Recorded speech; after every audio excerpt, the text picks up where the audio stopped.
En 1773, el relojero suizo Pierre Hackett-Droz inventó su maquinaria más ambiciosa, Drawing Boy Automata, también llamado de Reiter, un muñeco capaz de escribir de manera autónoma a través de un complejo modelo de programación. Desde muy pequeño, Pierre Hackett-Droz se mostró muy interesado en los intrincados mecanismos de relojería cuando pasaba horas enteras desarmando relojes para descubrir la manera en que funcionaban. La idea de inventar un mecanismo autónomo fue con el propósito de que la gente que sabía escribir no tuviera que esforzarse para hacerlo. Al mismo tiempo serviría para que aquellos que no sabían hacerlo, no quedaran en desventaja. Es decir, el relojero quería servir al mundo para bien. Si te gusta el contenido, suscríbete y dale like. Con la ayuda de su hijo y de un buen amigo, consiguió crear más de 6.000 componentes mecánicos a medida para llevar a cabo una máquina de escribir programable. Esta máquina sería capaz de escribir con pluma y tinta cualquier letra del alfabeto inglés que apareciera en la rueda ubicada en su parte trasera. Lo asombroso es que este mecanismo al que se le conoce como Drawing Boy Automata trabajaría por su cuenta, incluso aplicando la tinta a la pluma y sin el uso de ninguna fuente de energía. Otro detalle que llama poderosamente la atención es que, al momento de escribir, el artefacto sigue con la mirada el sentido de la escritura. Se trataba de algo único, novedoso y jamás visto hasta entonces.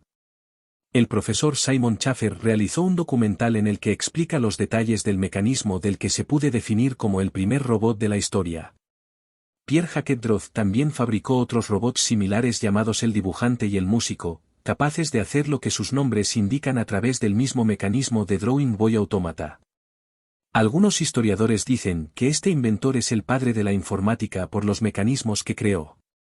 Al momento de presentar las piezas, el público no alcanzó a comprender de qué se trataba.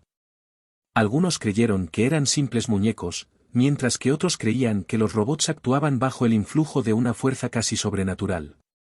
Los robots se encuentran actualmente en el Museo de Historia del Arte de Neuchâtel, Suiza. Al igual que visionarios como Leonardo da Vinci o Nikola Tesla, Pierre Hackett-Droz debe tomarse en cuenta como una de las personas de la historia que se adelantó a su época y ofreció novedades para las que el público no se encontraba listo.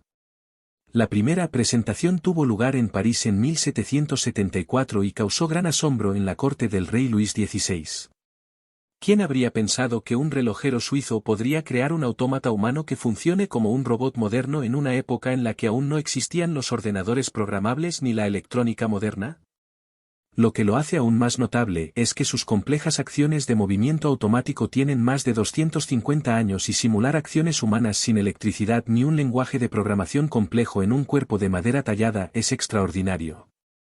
Puede que haya sido el primer impresor moderno con verdadera inteligencia artificial, ya que este autómata humano ha escrito miles de notas a través de una pluma de ganso que sumerge en un tintero, sacude la mano ligeramente para evitar manchas de tinta en el papel, antes de demostrar su fluida y elegante caligrafía mientras sus ojos siguen el texto.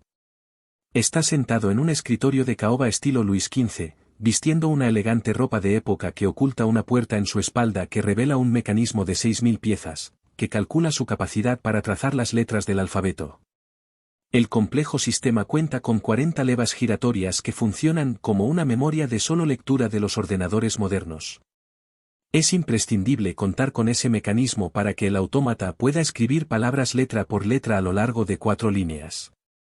Dentro del muñeco, la rueda que controla las levas es como un disco de sistema programado formado por letras que se pueden quitar, reemplazar y reordenar para que pueda formar nuevas palabras y frases. Básicamente, se trata de reprogramar manualmente al autómata. Durante esta época, fue la llamada época dorada de los autómatas, y las familias reales de toda Europa se entretenían con varios autómatas que realizaban tareas humanas específicas. A diferencia de otros autómatas similares, el escritor es más complejo y el mecanismo está colocado dentro del cuerpo y no en un mueble externo. Incluso es notable que se haya logrado miniaturizar las ruedas mecánicas en un espacio muy limitado sin dejar de sincronizar los complejos movimientos del autómata. En 1758, presentó sus primeras obras al rey de España en su corte, donde mostró un reloj con un pastor tocando una flauta y un perro guardando una cesta de manzanas. Cuando el rey fue desafiado a coger una de las manzanas, el perro se le echó encima en la mano, ladrando con tanta naturalidad que un sabueso presente en la habitación le devolvió el ladrido. Los cortesanos, asustados, abandonaron la sala e incluso acusaron a Jacques Droz de brujería. Continuó la demostración a pesar del incidente con la presencia del rey y su ministro. El ministro intentó preguntarle la hora a su pastor autómata en español, pero no obtuvo respuesta, pero cuando el rey se lo preguntó en francés, el pastor respondió inmediatamente con la hora. Tuvo que explicar los mecanismos internos de su aparato para demostrar que el mecanismo se movía de forma natural por miedo al gran inquisidor. Su reloj del pastor sigue expuesto en uno de los museos del Palacio del Rey español. Recién salido de su exitosa aventura en España, fundó una rentable compañía donde empezó a trabajar en los autómatas más sofisticados que el mundo jamás vería. El dibujante fue su primer autómata, un poco más sencillo, ya que estaba compuesto por tan solo 2000 piezas. En lugar de escribir letras, el autómata dibuja con un lápiz 4 retratos diferentes, uno del rey Luis XV de Francia, un dibujo de un perro con la inscripción, un cupido en un carro tirado por una mariposa y un retrato de María Antonieta y Luis XVI.